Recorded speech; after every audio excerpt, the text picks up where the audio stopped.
Pasintabi po sa mga tao na hanggang ngayon wala pang forever. Mustamos mga dong mga dayan for today's video. Magbibiyahe tayo from Trento, Agosan del Sur papuntang Davao City dahil ikakasal na ang aking kaibigan. Ito na nga, dumating na tayo sa Dositane Hotel. Dito nga pala sila nag-stay. Hindi basta-basta dahil 5-star hotel nga pala yung kanilang inistihan at dito na rin yung kanilang venue. Pagka umaga, nagsindatingan na ang mga groomsmen. Itong isa, bumiyahe pa from Korea. Nagmisto lang parang isang reunion ito ng mga magkakaibigan. Bali, alas 8 nga pala magsisimula ang photoshoot. Sa nakikita nyo sa aming outfit check, naka-team groom kami at ako naka-best man. Wah! Mag-unsa gani mo karon, mag-photoshoot mo? Sabay ka sa mag-photoshoot daw di mga artista mo. artista ba? Gumahan ng artista ron ba? Hindi pa nakarating yung dalawang groomsmen. Hinintay muna namin. Siyempre, yung aming groom siya ang pinakapogi sa araw na yan. Wow! Like father, like son. Wah! Iba talaga ang kasalan pag medyo nakakaangat ka sa buhay kasi may coordinator, designer, makeup artist, at iba pa. Magaling din ang mga photographers at videographers. Wah!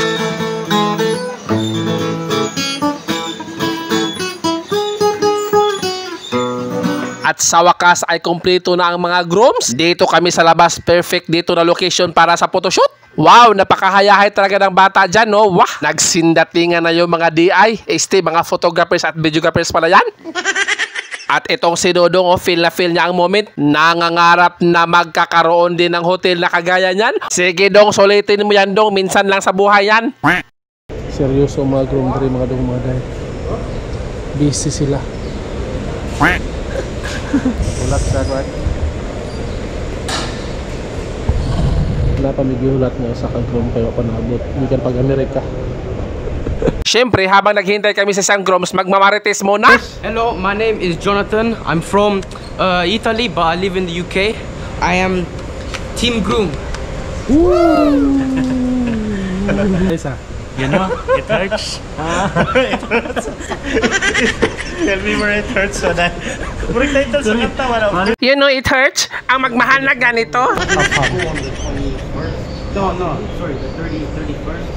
Hindi na tayo magpaligoy-ligoy pa at magsisimula na yung photoshoot. Grooms at best man muna.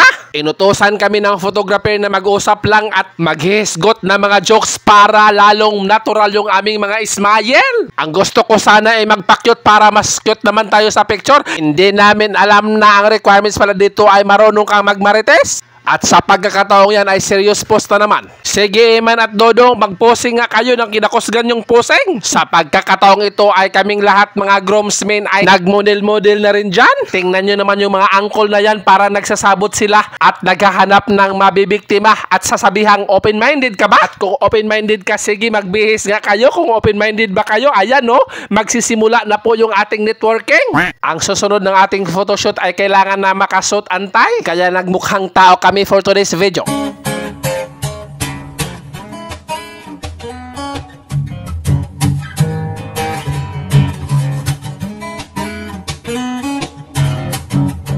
Pansin ko nga pala mga day, iba't ibang lahi pala yung mga groomsmen. Kaya magtatanong tayo kung taga saang bansa ba sila. Ang pupogi na magkapatid, oh.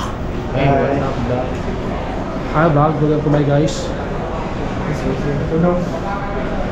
This is our K-pop actors. You okay? Are you having fun? Yes. I'm from Cambodia. How about you? Myanmar.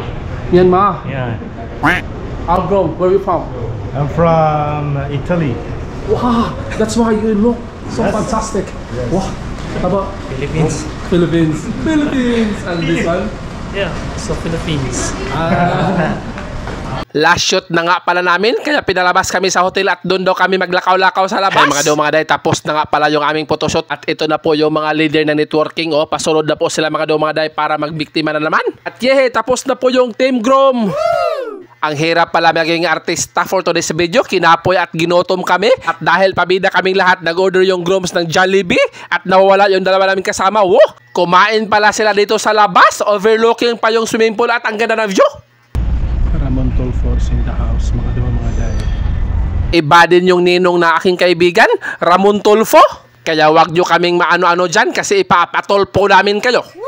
Dito na nga pala tayo sa St. Francis of Assisi dito sa Maa, Davao City. At magsisimula na po ng 2 PM ang mass. At ayan na nga, lumapit na si Montulfo kay Ima, no? At nag-bless siya. Wah! Sana all may ninong na Tulfo. At ayan na nga mga day, malapit na magsisimula. Dahil ako ang bestman, ako ang unang rarampa. At ang inaabangan ng lahat ng mga bisita, ang bride. Kaya hindi may paliwanag ang mukha na aking kaibigan. Grabe sa sobrang ganda ng kanyang bride. At ayan na nga, wow!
Tingnan nyo naman yung sa likod ko, Mayor, Vice Mayor at Montulfo. Wow.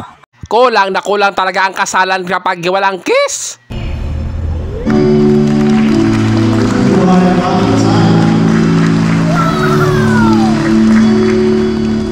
Pagkatapos ng kasal ay dumiretso na agad kami sa reception at may pa-cocktail dito. Oh, wow! Ang dami talagang pagkain. Sa sobrang dami, malilibog ka talaga kung anong pupunitin mo dyan. Yung ginugutom ka talaga sa simbahan at pagkatapos dito ay may pa-snack-snack talagang nalalaman. Kaya syempre, hindi tayo magpapatalo dyan. Kakain din tayo. At yan na nga, nagsindatingan na mga bisita. Kaya yan, no? Kain na!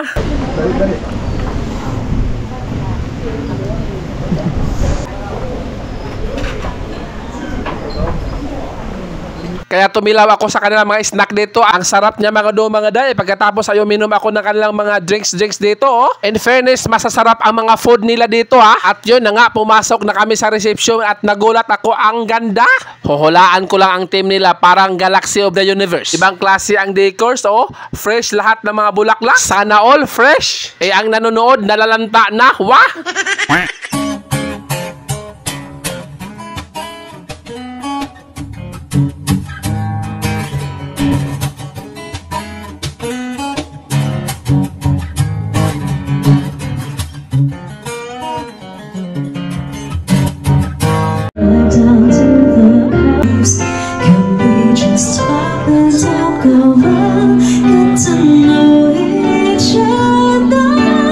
At flex ko nga pala yung mga kasama ko dito sa table 1.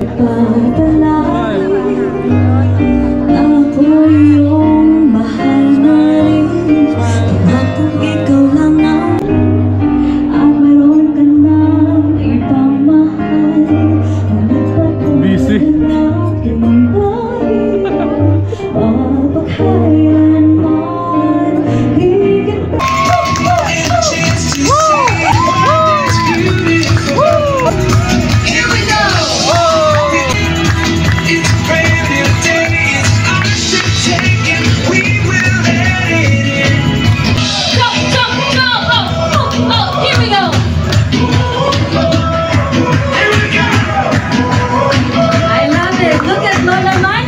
Pagkatapos ay sayawan ng mga parents. At syempre hindi mawawala sa eksena ang unang sayaw ng mag-asawa. Syempre sa cake slicing, kung sino ang pinakamalaki ang hinungit, yun daw ang pinakamalaki ang pagmamahal. Wah!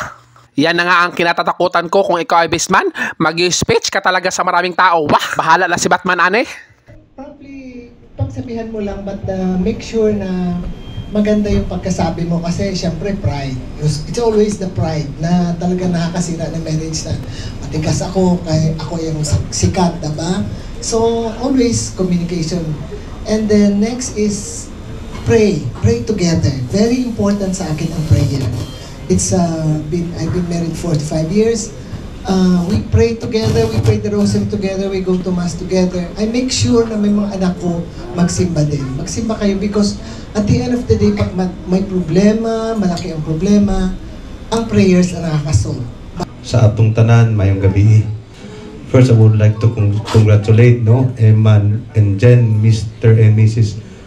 Bagay, no, bagay na bagay, no, bagay na bagay, and really meant to be with each other talaga kayong dalawa.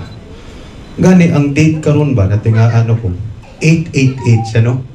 Kasi, today is August, January up to August 8. The date is 8. Ang 2024, kung i-add ni mo na 8. Yeah? So, talagang meant to be. Put your hands together for Mr. Ramon Tulfo.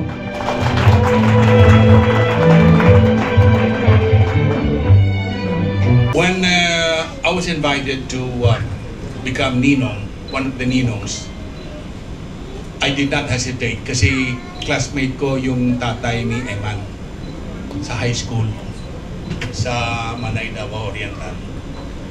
At yung chances na maghiwalay yung mag-asawa, nil, nada, wala na. Kasi 14 years na kayo, di ba? 14 years.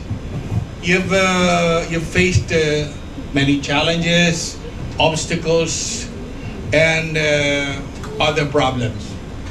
Kaya you have surmounted all those challenges. Kaya mahirap na magkahiwalay kayo. Aliban lang kung isa sa inyo ay magloko. Wapo kayo itong mga mensahe ni Father Gania. No? Ayaw lang to ninyong ipalampos sa pikas dunggan because of excitement for today's event, but rather stays with your heart. No? Ipundo to sa inyo kasing-kasing kay those are the tools or weapon nga makasurvive din mo in a long and happy marriage. Wow, kainan na. Grabe talaga, masabi ko talaga, sobrang daming pagkain. Malilibog ka talaga sa sobrang dami at ang sarap talaga ng mga pagkain nila. Walang tapon talaga, lahat masasarap. Grabe talaga. Kudos sa nagluto nito mga day. Wah! Na-curious tuloy ako, naubos pa yung mga pagkain sa sobrang dami? Wala bang nagbabalutin mo ako dyan? Ibang-iba ang kasalan ng mga probinsya. Kasi sa kasalan ng mga probinsya, makita mo lang dyan ay mga fritada, pansit, bihon at iba pa. Samantala, pag social ang kasal, wah, makikita mo talaga iba't ibang recipe. At ang sarap, wow. Ang kagandahan pa dito sa kasal nila, nag-hire pa sila ng mga bartender. Saktong-sakto sa mga kinain mo. Kung gusto mo magpahilis, dumuol ka lang sa kanila. Magsabi ka lang kung anong gusto nyo. At titimplahin niya nila, live na live. Wow. Kakulay ng gato red, pero anong mix yun, no?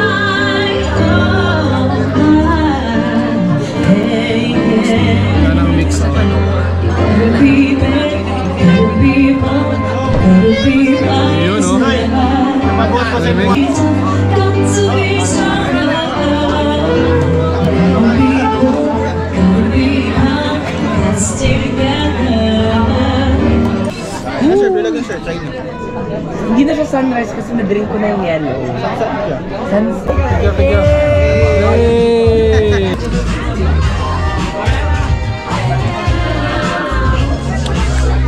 Yum. Sarap. Siyempre mga day, tuloy ang party at may sayawan na. Wah, sumayaw na ang mga bridesmaid at anak ng ikinasal. Wow, ang galing nila. Ito ang pasabog na performance mga day. May pa-surprise dance din ang kapatid ng groom.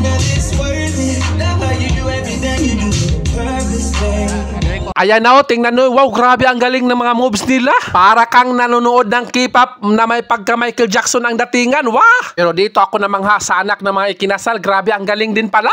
Akalain yung sumabay sa mga moves. At nag-break dance pa sa wah! At isa din sa mga highlights ng mga ikinasal ang panoorin ang same day edit. Napakabibo talaga kasi pag nakita mo yung mukha mo sa malaking screen, wah, akala mo artista ka na.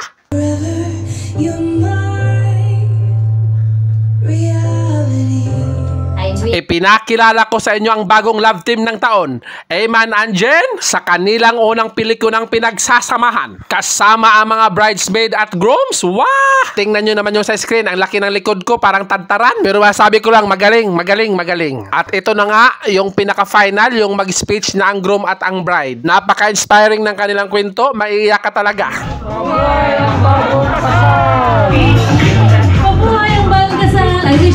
Congratulations, Eman and Jen!